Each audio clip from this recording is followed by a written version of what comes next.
Hey, all you literary legends and luminaries. For this Throwback Thursday episode of Booksmart, I have a poetry book, The Best Loved Poems of Jacqueline Kennedy Onassis, which was put together by her daughter Carolyn. I have mixed feelings about Jackie Kennedy. I've read several books about her and JFK's time in the White House. She's a snob, yet she possesses this enviable grace and poise. She's entitled and selfish, yet she's cultured and stylish. I understand her need for privacy, yet she painted a public image that was less than truthful, although many people in the public eye do the same thing. Jackie is single-handedly responsible for the Camelot myth of JFK's presidency. She's smart and calculating.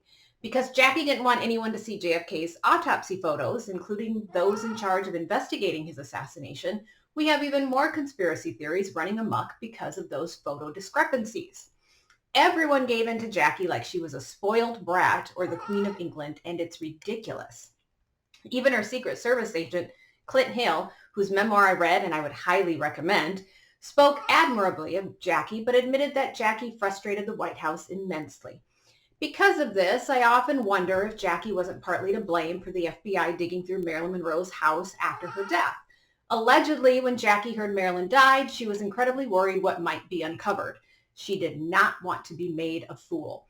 I've always wondered if stealing Marilyn's precious red diary had more to do with that than any top secret info the Kennedy brothers might have shared with her. In any case, my love-hate relationship with Jackie Kennedy led me to pick up this book. Poetry collections aggravate me. They're either too big a volume or too oriented on just one theme. The variety in here is fabulous, and it's not a bulky book. I don't read poetry for the sake of reading poetry. I'm usually searching for one that will fit whatever it is I need it for. I use a lot of poetry in my classroom, so it's usually on one of those searches that I discover new poems. Although I've never kept any of the books I've read on Jackie Kennedy, I kept this one. There's 6 themes in the book. America, first poems, which is geared towards children's poems, adventure, escape, romance and love, and reflection. Carolyn adds footnotes to some of the poems as to why they were included and writes an introduction for each section.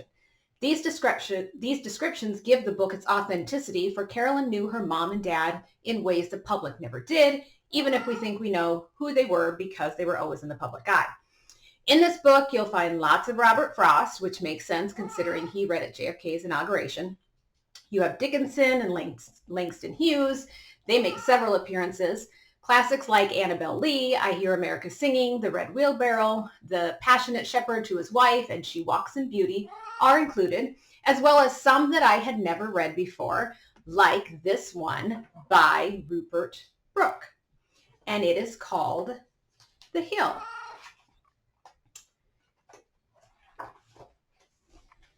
Breathless, we flung us on the windy hill, laughed in the sun, and kissed the lovely grass.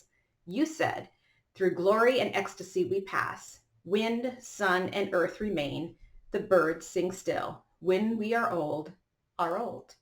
And when we die, all's over that is ours, and life burns on through other lovers, other lips, said I. Heart of my heart, our heaven is one. We are earth's best that learned her lesson here. Life is our cry. We have kept the faith, we said. We shall go down with unreluctant tread, rose-crowned into the darkness. Proud we were, and laughed, that had such brave, true things to say. And then you suddenly cried and turned away. I had also never read Magpies and Picardy, which I loved. Some of my favorites are in here as well, like Elizabeth Bishop's One Art, Teddy Bear's Picnic, and The Lake Isle of Innisfree. I suddenly felt closer to Jackie Kennedy, as if we shared something, since she had read and liked some of the same poems I did. Oddly, I was particularly fascinated with the first poem section. Here's how Carolyn introduces that section of the book, which is the second section in here. When I was just about 3, my mother taught me to recite First Fig and Second Fig by Edna St. Vincent Millay as a surprise for my father. I remember his delight and my own. And for each holiday or birthday, John and I would have to write or choose a poem for my mother. We had to copy it down and illustrate it, and she pasted them all in a special scrapbook. A few days before Valentine's Day or Mother's Day, there would be a mad scramble for the poetry books and a mild sense of competition to see whose poem was longer or more famous. It wasn't like a school assignment, but an infinite wandering that took us out of our own world and into so many others. Now my own children are carrying on that tradition, reading, choosing, and writing poems for me and my husband. Almost all of the poems that follow are from the scrapbook, which has remained one of our most precious family possessions, and when I look at it now, I can see as much about each of us by reading the poems we chose as I can by looking at photographs. I tried to imagine what such a childhood would have been like. My family didn't do anything like that whatsoever. My parents read, but never poetry. My mom loved nonfiction, mostly Civil War books or those that focused on the war in the Pacific during World War II, since my grandpa was drafted and drove a tank. My dad read much more random stuff, scientific books, football books, military books that focus on planes, and even The Shining and Pet Sematary. My sister read and I read, but we never collectively read. We didn't have scholarly conversations about what we were reading. I suppose Jackie Kennedy wouldn't have approved of her children reading Sweet Valley High books or those by V.C. Andrews. We were the epitome of an 80s family. We sat in front of the TV watching Family Ties, The Wonder Years, and Roseanne. I tried to imagine what types of poems my family would have selected, but I can't. It isn't possible because we weren't that sort of family. Then when Carolyn states later on in her escape section introduction that Jackie rarely played noisy games with the family, even though with all her knowledge, everyone wanted her on their team. For charades, she would act out lines of poetry that no one had ever heard of and take great satisfaction in her triumph. There's that part of Jackie I don't like. The I'm better than you because you must be stupid not to know some obscure line of poetry. And then I'm thankful for my noisy family who loved playing board games like Risk and Clue and card games like Canasta. We argued over Trivial Pursuit questions and answers and played 2 versions of Songburst, my parents with the cards from the 60s and 70s, while my sister and I used the ones from the 80s. Jackie Kennedy's take on poetry is what makes students dread it. They think poetry is like classical music, a snobbish hobby that only the elite understand. Poetry is exactly the opposite of that. Accessible to all readers and languages, yet it's the Jackie Kennedys that give poetry that hoity-toity reputation. Ironically, Jackie Kennedy encourages everyone to read poetry, so she probably should have dropped any condescension she had for those who weren't as learned as she. Poets you won't find in this book: Sylvia Plath, Anne Sexton. I'm not surprised Jackie would frown upon the confessional poets, as any sort of vulnerability should never be shown, much less published for others to read. No beat poets are in here either. But there are Shakespeare's sonnets and even dialogue from his plays. JFK preferred the likes of Richard III and Henry V, while Jackie liked the romantic ones. Juliet's monologue of cutting Romeo out into little stars is in here. Bible verses also appear in the book. The last section of the book includes Jackie's own poetry. Let me read you one called Thoughts that she wrote in 1943. I love the autumn, and yet I cannot say all the thoughts and things that make one feel this way. I love watching on the angry shore to watch the angry sea where summer people were before, but now there's only me. I love wood fires at night that have a ruddy glow. I stare at the flames and think of long ago. I love the feeling down inside me that says to run away, to come and be a gypsy and laugh the gypsy way. The tangy taste of apples, the snowy mist at morn, the wanderlust inside you when you hear the huntsman's horn. Nostalgia, that's the autumn, dreaming through September, just a million lovely things I will always remember. It's very pretty. The last selection in the book is a poem that Jackie wrote about JFK in 1953. Perhaps one of the reasons I like this book so much is because it inspired me to collect my own poems.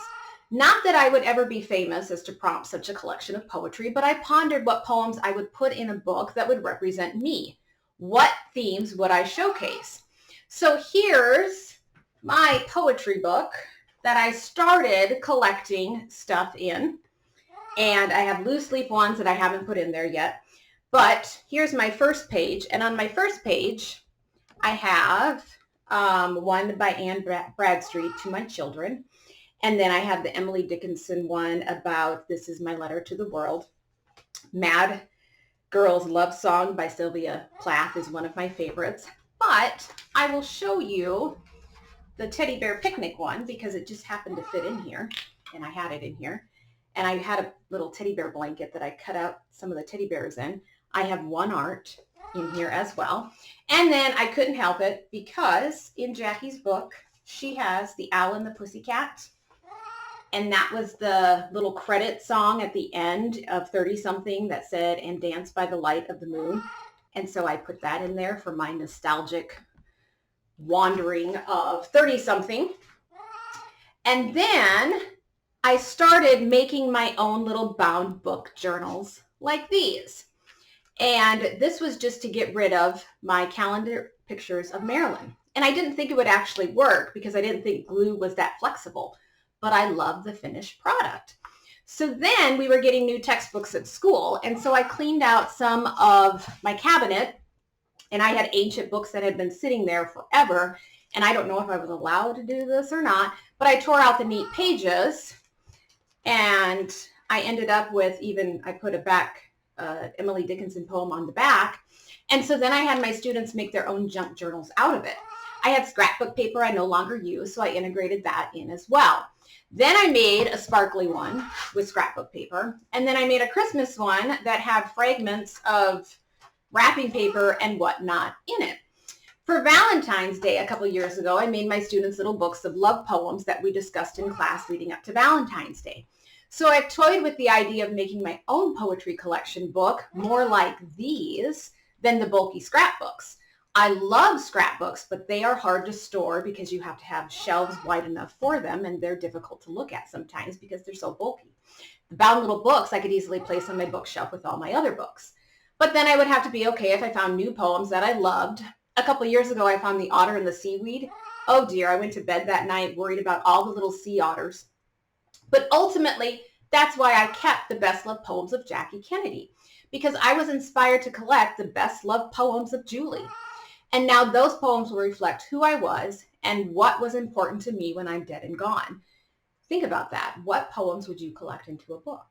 I'll end this episode with Jackie's own words about the importance of reading and how that leads to writing and how that leads to the greater good. She writes, "You can learn to write by trying to copy the writers you like. Writing helps you to express your deepest feelings. Once you can express yourself, you can tell the world what you want from it or how you would like to change it. All the changes in the world, for good or evil, were first brought about by words." Thanks for watching. As always, my goal at Booksmart is to get a little bit smarter, one book at a time.